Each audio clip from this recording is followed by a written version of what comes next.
এই পরিবর্তন 2025-এর ডিসেম্বর 25 পর্যন্ত চলবে এবং 2026 হলো সূর্যের বছর 1 নাম্বার, অর্থাৎ নতুন শুরু। তো আমরা 2026-এ দেখব নতুন শুরু আবার জগতের। 2027-এ চন্দ্রের বছর, আমাদের মনের এত কিছুর পরিবর্তনে আমাদের মনে প্রচুর প্রভাব পড়বে। সেই মন আমাদের হিল হবে 2027-এ। এবং 2028-এ একটি যোগ আছে, যখন চন্দ্র, সূর্য এবং মঙ্গল এক সরল রেখায় আসবে, সেই সময় সত্যযুগের প্রতিষ্ঠা হবে।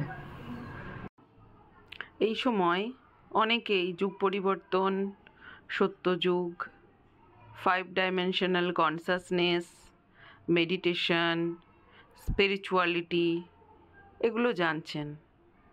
কিন্তু আমি এই কথাটা বলতে শুরু করেছিলাম 2018-র এন্ডে। সেই সময় থেকে আমি পোস্ট করা সাম্ভালা, জ্ঞানগঞ্জের সম্পর্কেও আপনারা জানছেন, ক্রিয়াযোগের সম্পর্কে জানছেন যে প্রত্যেকটা মানুষের সাধনা করা কতটা জরুরি। এটা বয়সের কোনো কারণ নেই। আগে আমাদের এটাই মেন্টালিটি ছিল যে একটা বয়সের পরই আমাদের সাধনা করা দরকার। কিন্তু পরিবর্তন হয়েছে মানুষের মানসিকতার, এবং আমি এটা বলতে শুরু করেছি 2018 সাল থেকে।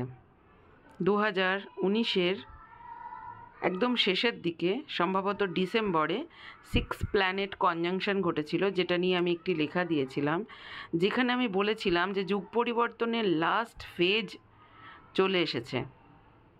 তারপরে আমরা করোনা এবং অনেক কিছু দেখলাম, মানুষের মানসিকতার পরিবর্তন, এবং এখন এমন একটা সময়ে এসে আমরা পৌঁছেছি যেখানে গোটা পৃথিবীতে একটা গুপ্তভাবে এবং মানুষের সামনে অদ্ভুত জিনিসপত্র চলছে, অ্যাক্টিভিটি চলছে, মুভমেন্ট চলছে।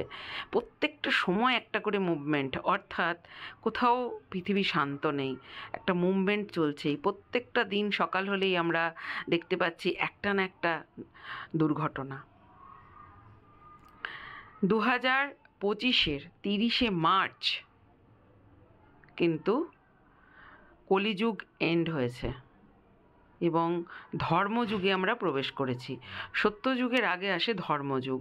এই ধর্মযুগটা কি জিনিস? এইটা হলো যখন আপনি পুরনো বাড়িটা ভাঙেন আর নতুন বাড়ি তৈরি করেন, সেই যে ভাঙা আর নতুন তৈরি করা, পূর্ণতা তৈরি হয়ে গেলে সেটা সত্যযুগ। এই মাঝখানটা হলো ধর্মযুগ, অর্থাৎ ধর্ম প্রতিষ্ঠা হওয়ার যুগ। এই সময়টাই আমরা এখন আছি।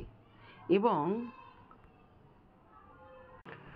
29 মার্চ 2025 যখন শনি মীন রাশিতে প্রবেশ করে, তখন তার পরের দিনই আমরা বলছি 30শে মার্চ কলিযুগের এন্ড। তখনই বিশাল অ্যাক্টিভিটি, কারণ শনি মহারাজ হচ্ছেন ধর্মরাজ, উনি কিন্তু ধর্মযুগের প্রতিষ্ঠা করেন। এবং লাস্ট 4000 বছরের যদি শনির গ্রহ চেঞ্জ অ্যাক্টিভিটি দেখা যায়, তাহলে এই ধরনের অ্যাক্টিভিটি কিন্তু নেই।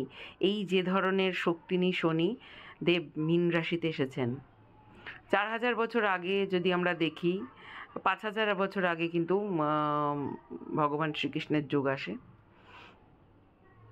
সেই হিসাবে 4000 বছর যদি লাস্ট 4000 বছর শনিদেবের অ্যাক্টিভিটিকে ডিপলি দেখা যায়, তাহলে কিন্তু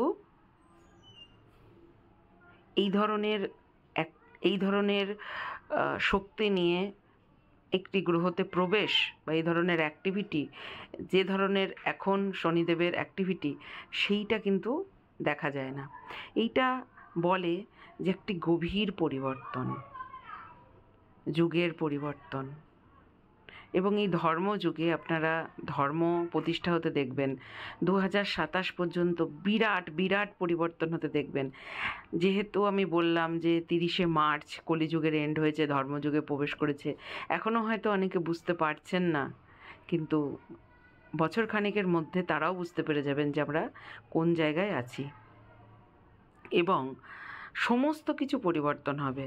আমাদের অর্থনৈতিক স্ট্রাকচারের, আমাদের গণতান্ত্রিক স্ট্রাকচারের, আমাদের মানসিক, সামাজিক, পারিবারিক সমস্ত স্ট্রাকচারের যে স্ট্রাকচারটা পুরনো, ঘুণধরা, যেটা চলছে না, যেটা মানুষকে শোষণ করে, যেটা মানুষকে আগে যেতে দেয় না, যেটা গ্রোথকে বলে না, যেটা লাভ বেস নয়, ইগো বেস, যেটা এখন এই জগতে যত কিছু চলছে, ধরুন একটি ধর্মের লোক অন্য ধর্মের লোককে কাটছে, কেন? তার মানে তার ধর্মতে লাভ নেই, ইগো আছে, যে আমার ধর্মই বড়, আমার ধর্মই গ্রহণ করতে হবে, ইগো স্যাটার হবে এখানে। আর কোনো কিছু হতে গেলেই, পরিবর্তন হতে গেলেই কিছু তো, যখন পরিবর্তন হতে গেলে যুদ্ধের দরকার হয়, সোজা কথা, যুদ্ধ দরকার হয়, কিন্তু এই যুদ্ধ সকলের জন্য নয়। এখন সত্যযুগ থেকে যদি আমরা দেখি, সত্যযুগে কি প্রতিষ্ঠা হয়েছিল? সত্য। হিরণ্যকশিপু মানছিলেন না যে ভগবান বিষ্ণুই কর্তাধর্তা, তাই ভগবান বিষ্ণুকে অবতার নিয়ে কেবলমাত্র হিরণ্যকশিপুকে মেরেই সত্যকে প্রতিষ্ঠা করেছিলেন উনি। তারপর যদি আমরা ত্রেতা যুগে দেখি, ত্রেতা যুগে কিসের জন্য অশান্তি হয়েছিল? মনের ওপরে। কীরকম না, একজন মহিলা যিনি নিজের সন্তানকে, মাতা কইকেয়ী, যিনি নিজের সন্তানকে রাজা করার জন্য আরেকটি সন্তানকে তিনি 14 বছর বনবাস দিয়েছিলেন, যেখানে রামচন্দ্রের বয়স ছিল মাত্র 16 বছর এবং মাতা সীতার তো আরও কম, হয়তো 10-12 বছর। তো আরেকজন রাজা তার ভাইয়ের স্ত্রীকে, যেমন বলিরাজ সুগ্রীবের স্ত্রীকে হরণ করেছিলেন, যেখানে ভাইয়ের স্ত্রী হয় কন্যাসম। আবার আরেকজন রাজা তার ইগোর জন্য, মনের কারণে, মনের প্রবলেমের কারণে কি করেছিলেন? আরেকজনের স্ত্রীকে, মানে সীতামাকে হরণ করেছিলেন।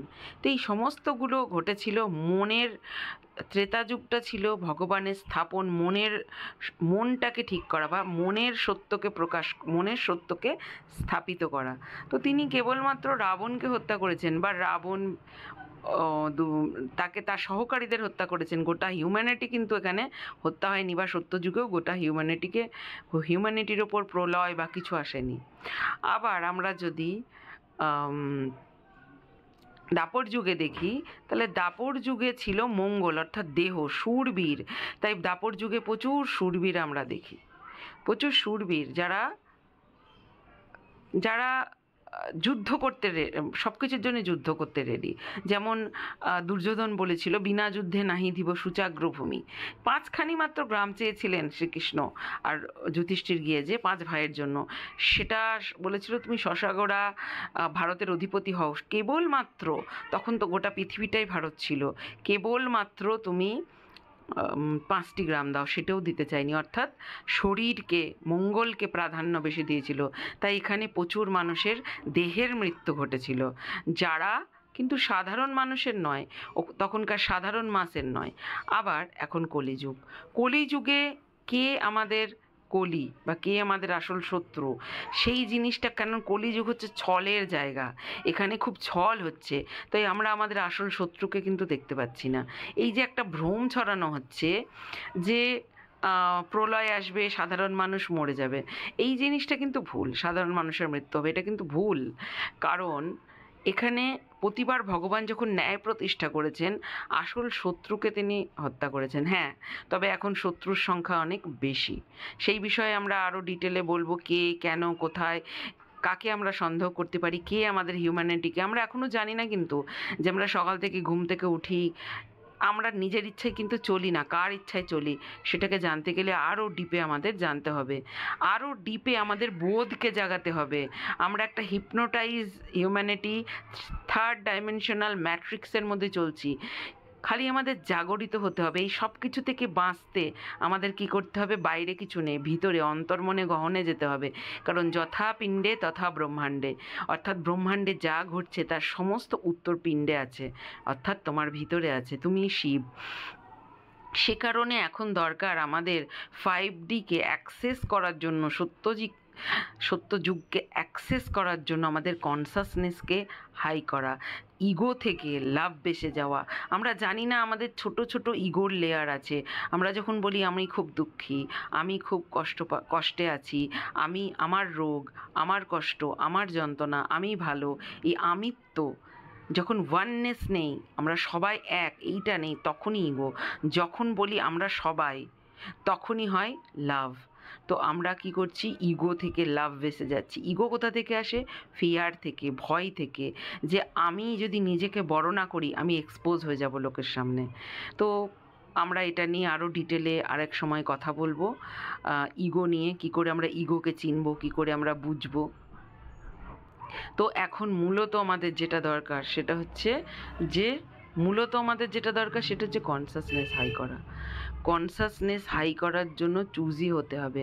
আমরা কি দেখছি, আমরা কি ভাবছি, আমরা কি বলছি, পজ নিতে হবে, নিয়ে ভাবতে হবে, এবং 100% মেডিটেশন করতে হবে। সব থেকে সহজ মেডিটেশনের উপায় হলো, আমার একটি 15 মিনিটের মেডিটেশন আছে হরিপ্রিয়া স্পিরিচুয়ালে, যেখানে আমরা শ্বাসের ওপরে ফোকাস করছি, যে আমি আর শ্বাস আলাদা। একদম নির্লিপ্তভাবে শ্বাসকে দেখা, সাক্ষী ভাব নিয়ে, কোনো রকম রাগ, ঘৃণা, দেশ, কোনো অনুভূতি ছাড়া শ্বাসকে দেখা, নির্লিপ্তভাবে খালি সাক্ষী। আমি খালি সাক্ষী রূপে শ্বাসকে দেখে যাচ্ছি। এই মেডিটেশন, সব বিপাশনা মেডিটেশন এখন সব থেকে বড় কার্যকরী। আর পজ নিন, আর ভগবান গণেশকে, শ্রী গণপতিকে প্রার্থনা করুন যে তুমি আমার বুদ্ধির মধ্যে, মতির মধ্যে থাকো, সৎ বুদ্ধি দাও, সঠিক ইনফরমেশন দাও, কারণ এই জগতের ইনফরমেশন সব শ্রী গণপতির আন্ডারে। ভগবান আপনাদের মঙ্গল করুন। ধন্যবাদ।